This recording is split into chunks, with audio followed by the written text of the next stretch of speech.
2023년 보험 장로들과 책임 행제들을 위한 국제훈련, 이번 주는 메시지 6번에 왔습니다. 메시지 6번에 들어가기 전에 우리는 전체 주제를 다시 한번 상기할 필요가 있습니다. 전체 주제가 무엇이었죠? 전체 주제는 참다운 교회 생활을 위해 모든 것을 포함하신 그리스도를 알고 체험하고 삶입니다. 우리는 이번 23년 봄 장로들과 책임 행제님들의 메시지 가운데 붙잡아야 할 중심적인 부담은 첫 번째, 모든 것을 포함하신 그리스도를 알고 체험하고 사는 것입니다.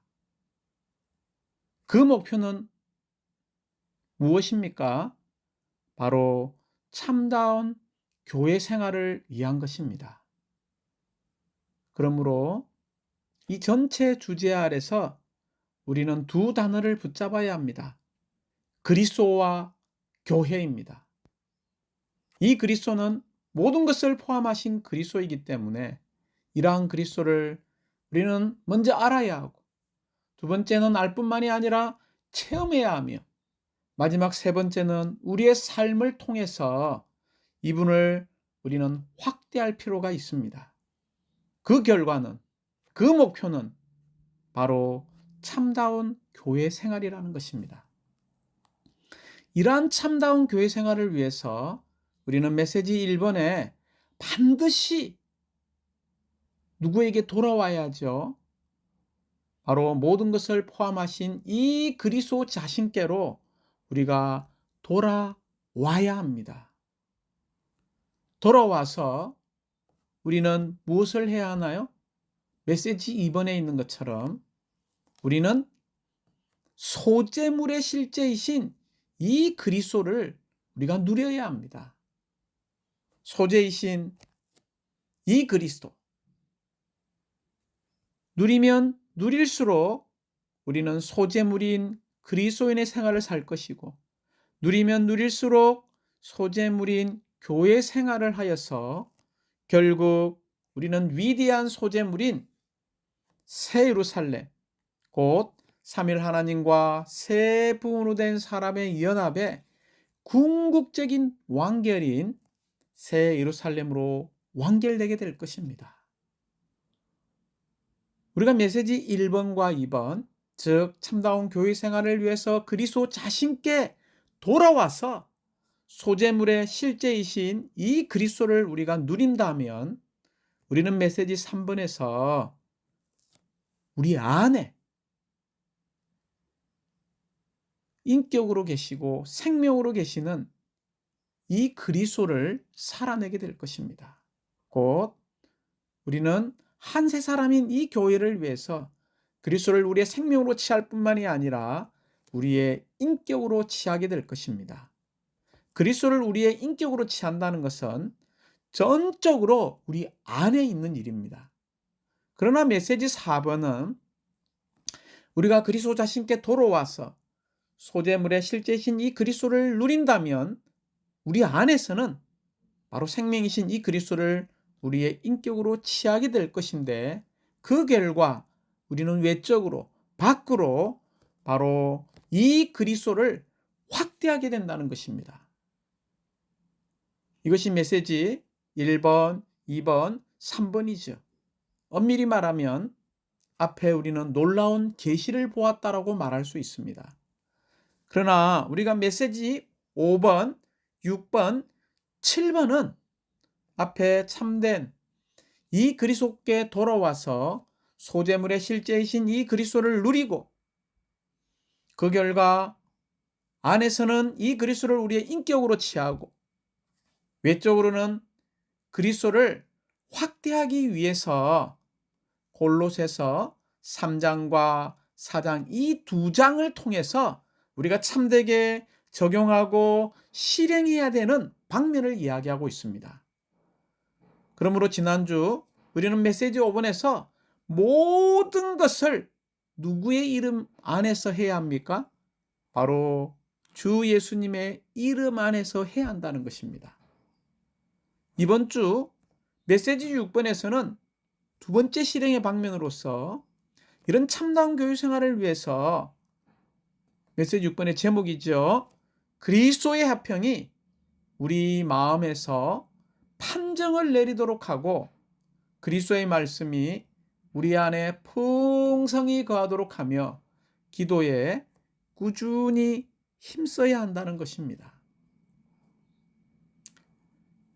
여기 세 가지 아주 중심적인 중점이 있죠. 첫 번째는 제목에 있는 것처럼 그리스도의 화평입니다. 이 화평이라는 단어에 주의를 기울이시고요. 이 화평이 우리 마음 안에서 무엇을 내리도록 하라고 것입니까? 바로 판정을 내리도록. 이 판정이라는 단어를 우리가 또 붙잡기 원합니다. 두 번째 중점은 그리스도의 말씀이, 여기에 말씀이죠. 우리 안에 풍성히 거하는 것입니다. 말씀과 거함이라는 단어를, 그리고 마지막 기도죠. 이 기도를 어떻게 해야 합니까? 꾸준히 힘쓰는 겁니다. 이게 힘씀이라는 단어를 붙잡으시기 바랍니다. 이러한 세 가지 우리가 적용하고 훈련해야 되는 것은 전적으로 하나의 목표를 가지고 있죠. 그러므로 메시지 6번의 처음 문장이죠. 이 모든 것은 참다운 교회 생활을 위한 것입니다. 메시지 6번은 이 제목에 비춰볼 때 동일하게 로마 숫자가 1번, 2번, 3번, 4번까지 있습니다.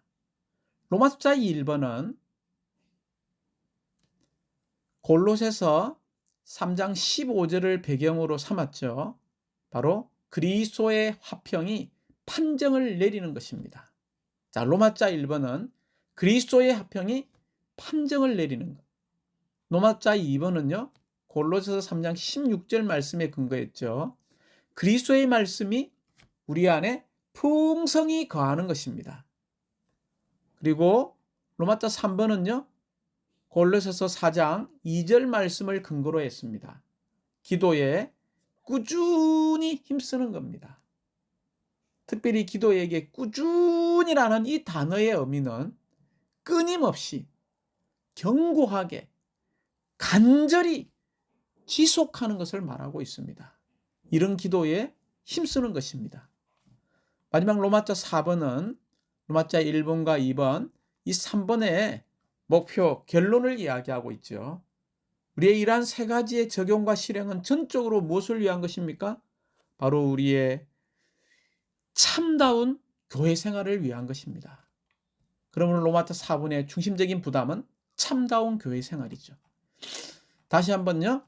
메시지 6번에 로마자 1번은요. 그리스도의 화평이 판정을 내림. 로마자 2번은요. 그리스도의 말씀이 우리 안에 풍성히 거함. 로마자 3번은요. 기도에 꾸준히 힘씀. 이 모든 것은 무엇을 위한 것입니까? 로마자 4번에 우리의 참다운 교회 생활을 위한 것입니다. 이제 저희가 로마자 1번에 조금 더 상세히 들어가 보기 원합니다. 로마자 1번은 그리스도의 화평이 판정을 내리는 것입니다. 물론 이 그리스도의 화평이 우리 마음에서 판정을 내리는 거죠. 그러므로 판정을 내리도록 우리 마음 안에서 허락해 드릴 필요가 있습니다. 골로새 3장 15절은 이렇게 말하고 있죠. 그리스도의 화평이 여러분의 마음에서 판정을 내리도록 하십시오. 여러분이 한 몸 안에 부름받은 것도 이 화평을 위한 것입니다. 여러분은 감사하는 사람이 되십시오. 로마자 1번의 전이란 부담은 이 그리스도의 화평이 우리의 크고자 하는 작은 모든 일에서 판정을 내리게 하는 것입니다. 특별히 이 판정을 내린다는 의미를 우리가 분명히 알아야 합니다. 판정을 내린다의 이런 진정한 의미는 첫 번째, 심판을 보다. 두 번째는요, 다스리다. 세 번째는요, 모든 일의 통치자와 결정자로서 보좌에 앉아 있다라는 의미를 가지고 있습니다. 결론적으로 이 그리스도의 화평이 우리 마음에서 판정을 내리려면 반드시 통치자와 결정자이신 이 그리스도께서 보좌에 앉으셔야 한다는 것입니다. 왜 앉으셔야 할까요? 우리 속에 있는 많은 다툼들을 끝내는 것이 필요하기 때문입니다. 특별히 세 사람의 하나인 화평이 우리 안에서 통치하고 결정을 내리는 것이 우리의 교회 생활입니다. 이 세 사람의 하나가 바로 그리스도의 화평이라는 것을 잊지 마십시오. 이 그리스도의 화평, 이 세 사람의 하나가 우리 안에서 통치하고 결정하고 내린다면 우리는 우리의 의견을 내려놓을 것이고 우리의 관념을 제쳐두게 될 것입니다. 결국 우리는 우리 안에 내주하시는 이런 통치자, 결정자이신, 심지어 심판관이신 주님의 말씀에 귀를 기울이게 될 것입니다. 우리가 이런 말씀에 귀 기울여서 아멘하고 이런 말씀에 우리가 순종한다면 우리는 수직적으로는 하나님과 수평적으로는 성도들과 화평을 가짐으로 모든 다툼이 끝나게 될 것이고 모든 다툼이 해결되게 될 것입니다. 다시 한번 이 그리스도의 화평이 우리 마음에서 판정을 내리도록 하기 위해서는 이 화평이 우리 안에서 통치자로서 결정자로서 다스릴 필요가 있습니다. 이 그리스도의 화평이 우리 안에서 유일한 심판관이 되기 위해서 반드시 우리 마음에서 그분께서 보좌를 얻으셔야 합니다. 그분께서 보좌의 위치에 앉으신다면 그리스도의 화평이 우리 안에서 다스리게 할 것입니다. 그 다스림의 결과 우리는 다른 사람들의 마음을 상하게 하거나 다른 이들을 손상하지 않을 것입니다. 그분께서 보좌에 앉으셔서 심판관으로서 우리를 다스린다면 주님의 은혜와 그분의 평안이 함께 할 것이기 때문에 우리는 다른 이들에게 생명을 공급할 것입니다. 우리가 보좌의 위치를 가진 이 그리스도의 화평이 우리 안에서 판결을 내리게 한다면 우리의 교회 생활, 우리의 가정 생활, 우리의 결혼 생활, 우리와 부모와 자녀의 이런 문제들에 있어서 다 하나 안에 보존되게 될 것입니다. 그러므로 사랑하는 형제자매님들, 교회 생활은 달콤함 속에서 보존되고 새 사람은 이러한 그리스도의 화평의 결과로 말미암아 실질적으로 유지되게 될 것입니다. 우리가 주님께 열어드리기 원합니다. 그리스도께서 우리 안에서 운행하시고 통치하셔서 모든 일에서 최종 결정을 내리도록 매일매일 우리의 보좌를 그분께 내어드리기 원합니다. 그 결과 에베소서 4장 3절에 있는 말씀처럼 이 화평의 매는 띠로 우리가 그 영의 하나를 힘쓰게 될 것입니다. 할렐루야! 이 화평이 모든 믿는 이들을 함께 묶어 주어서 매는 띠가 되게 될 것입니다. 이제 로마자 2번은 골로새 3장 16절이죠. 온갖 지혜를 사용하여 그리스도의 말씀이 여러분 안에 풍성히 거하도록 하되라고 말하고 있습니다. 물론 이 말씀은 디모데후서 3장 16절에 있는 것처럼 모든 성경은 하나님께서 숨을 내신 이 말씀을 말하고 있습니다. 주님의 말씀이 우리 안에서 첫째 위치를 차지하고 거주해야 사실상 그리스도의 화평이 우리 안에서 운행될 수 있는 것입니다. 이 하나님의 말씀에는 특별한 기능들이 있습니다. 이 기능들을 우리가 체험할 필요가 있습니다. 하나님의 말씀의 기능들 중에 첫 번째는요, 이 말씀은 우리에게 빛을 비춰줍니다.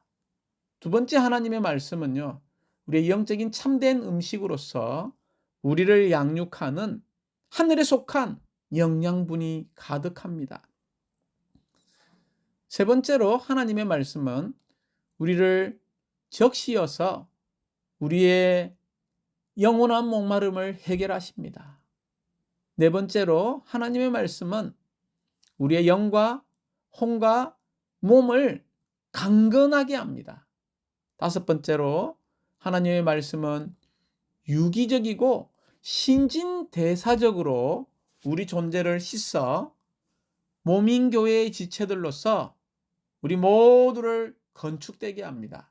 마지막 여섯 번째로 하나님의 말씀은 기능 발휘에 있어서 우리를 완전하게 하고 온전하게 하고 심지어 우리를 거룩하게 하여 삼위일 하나님 안에 있는 하나님으로 이끄는 이런 놀라운 기능이 있기 때문에 우리가 어떻게 해야 할까요? 이러한 그리스도의 말씀이 우리 안에 풍성히 거하게 해야 합니다. 그리스도의 말씀이 우리 안에 풍성히 거하게 하는 탁월한 길이 있는데, 그것은 당연히 첫 번째 말씀을 기도로 읽고 우리가 먹고 마시고 읊조리고 누려야 합니다. 이렇게 영을 훈련해야 되죠. 또한 매일 말씀을 우리가 노래하고 찬송하는 이런 습관을 세워야 합니다. 우리의 찬송하는 생활을 보면요, 어떻습니까? 대부분 집회에서 찬송하지 일상생활 가운데서는 우리가 찬송하지 않습니다. 그러므로 우리의 일상생활은 주님께 노래하는 것으로 충만해야 합니다. 저도 자주 일상생활 가운데서 찬송을 부르곤 합니다. 이럴 때에 주님으로 충만케 채워지는 것이 있습니다. 사랑하는 자매님들, 우리가 다만 이러한 말씀으로 된 찬송들을 집회에서만 노래할 것이 아니라 특히 우리의 일상생활에서 노래할 필요가 있습니다.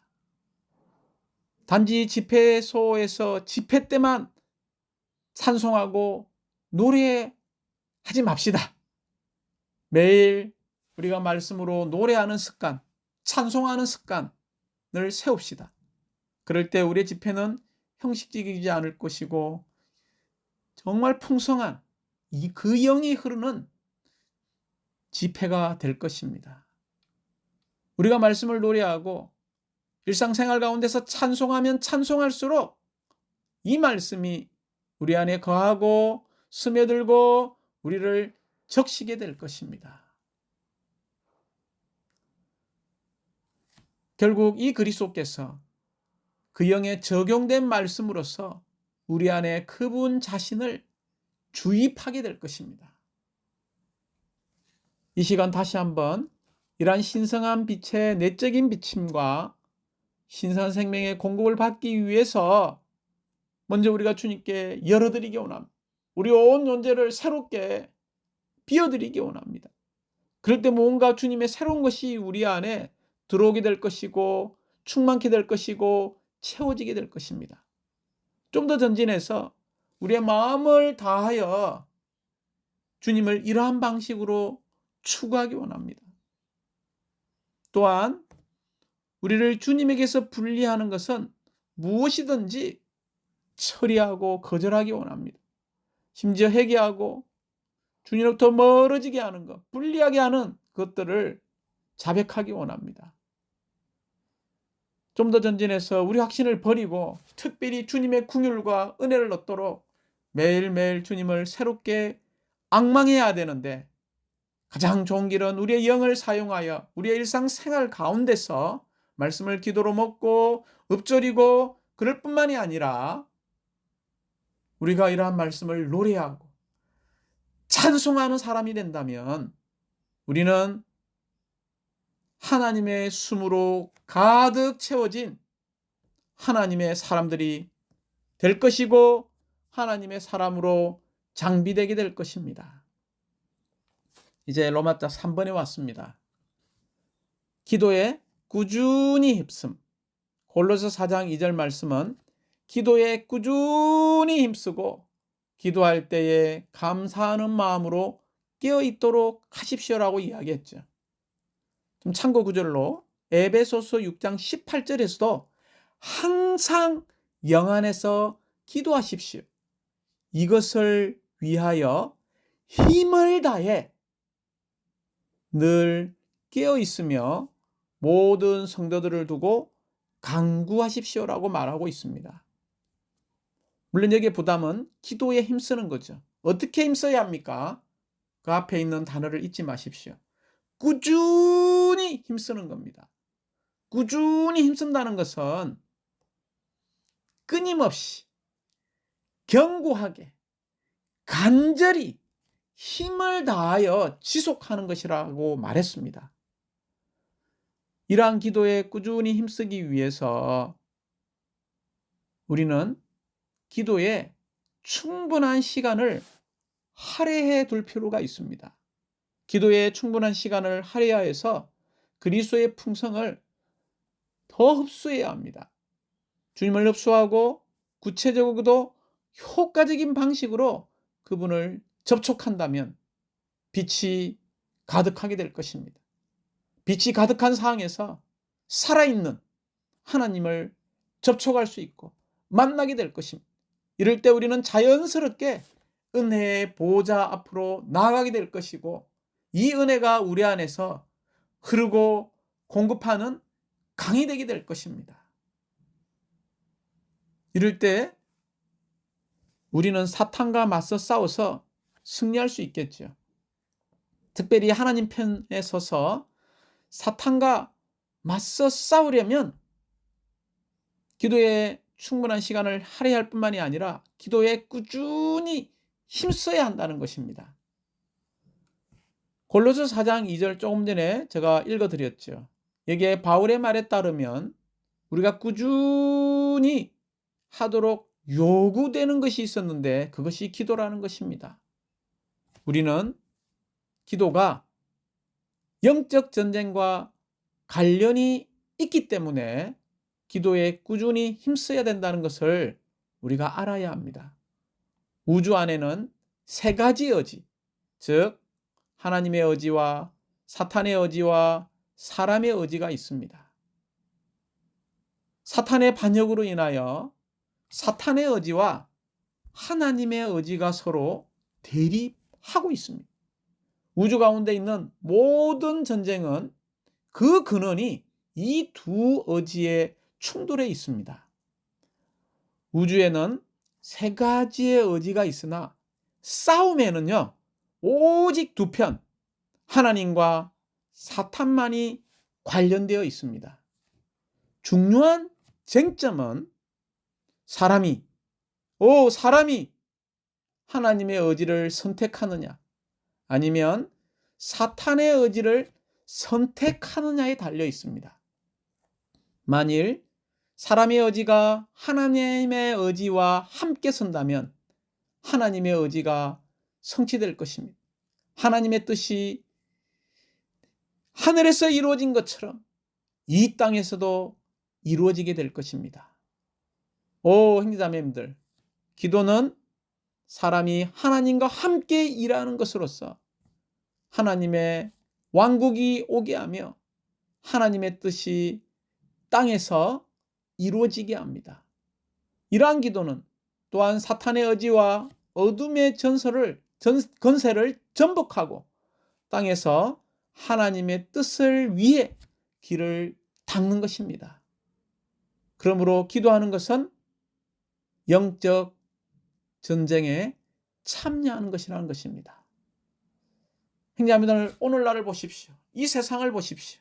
오늘날 온 우주는 사탄의 영향 아래 있으며 세상에 하나님의 뜻을 반대하는 그 어느 때보다 강한 흐름이 흐르고 있습니다. 우리는 다 하나님 편에 선 믿는 이들로서 하나님의 경륜을 위한 주의 회복 안에 있는 믿는 이들로서 만일 우리가 기도에 꾸준히 힘쓰지 않는다면 우리는 이러한 세상의 강한 흐름에 우리도 자연스럽게 떠내려가고 말 것입니다. 그러므로 우리는 일정한 시간을 정해서 기도하는 습관을 세워 하나님 편에 서서 사탄과 맞서 싸우는 기도를 할 필요가 있습니다. 왜냐하면 기도하는 것은 타락한 우주 안에 있는 흐름과 이런 강한 추세에 대항하는 것이기 때문입니다. 기도에 꾸준히 힘쓰는 것은 흐름을 거슬러 배를 젓는 것과 같습니다. 쉽지 않죠? 의심할 바 없이 노를 젓거나 기도하는 것에 꾸준히 힘쓰는 데에는요, 상당한 힘이 필요합니다. 그러므로 우리가 기도에 꾸준히 힘쓰기 전에 우리는 먼저 우리의 기도 생활에 관하여 주님께 헌신할 필요가 있습니다. 주님, 저는 기도하는 이 문제에서 당신께 진지하기 원합니다. 저는 이 시간부터 제가 기도의 생활을 가질 것임을 하늘과 땅을 불러 증인으로 삼습니다. 저는 기도하지 않는 사람이 되지 않겠습니다.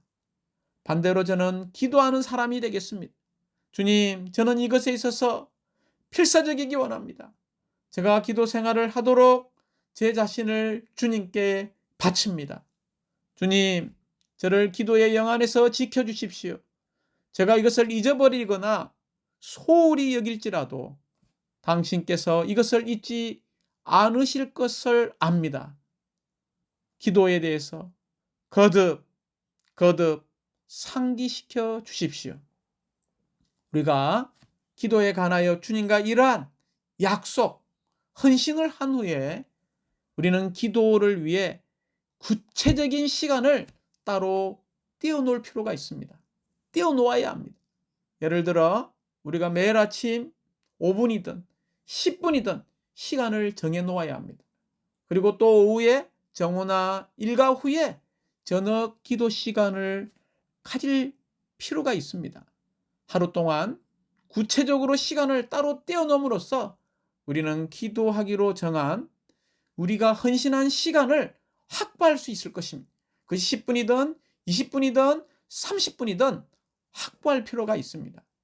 우리가 그리스도를 체험하고 살고자 한다면 우리가 이렇게 기도의 시간을 떼어놓고 기도한 이후에도 이러한 기도의 분위기 안에서 계속 머물러 있고 살 필요가 있습니다. 기도를 통해 우리는 영 안으로 이끌리고 영 안에서 주님과 하나 되며 주님을 우리의 생명으로 취합니다. 사랑하는 자매님들, 저도 아침에 5시 반이 되면 기도하는 시간을 떼어놓습니다. 오후 3시가 되면 저 정시기도 시간이죠. 실패할 때도 많지만 그 시간에 핸드폰에 알람을 맞춰놓고 기도합니다. 그리고 저녁 9시 반이 되면 여전히 또 기도하는 시간을 떼어놓습니다. 그리고 그 사이에 무시로 기도하는 시간들이 있습니다. 이러한 기도 시간을 명확히 우리가 떼어놓는다면 우리는 기도할 수 있고 계속해서 우리의 영을 훈련함으로써 이런 기도의 분위기 안에 머물 수 있습니다. 그 결과 계속 주님과의 우리는 친밀한 연결 안에 있을 수 있는 시간들을 갖게 되는 것입니다.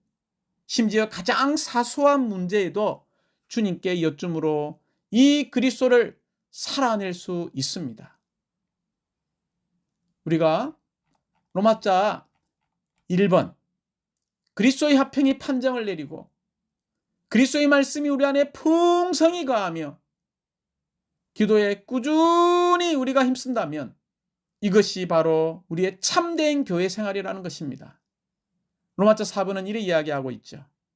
우리가 기도에 꾸준히 힘쓰므로 그리스도의 화평의 다스림을 받고 그리스도의 말씀이 우리 안에 거주하도록 할 때 그리스도는 우리에게 침투하시고 그분 자신으로 우리를 대치하시어 결국 우리가 참다운 교회 생활을 가질 수 있도록 우리의 타고난 모든 차이점을 제거하실 것이다. 할렐루야!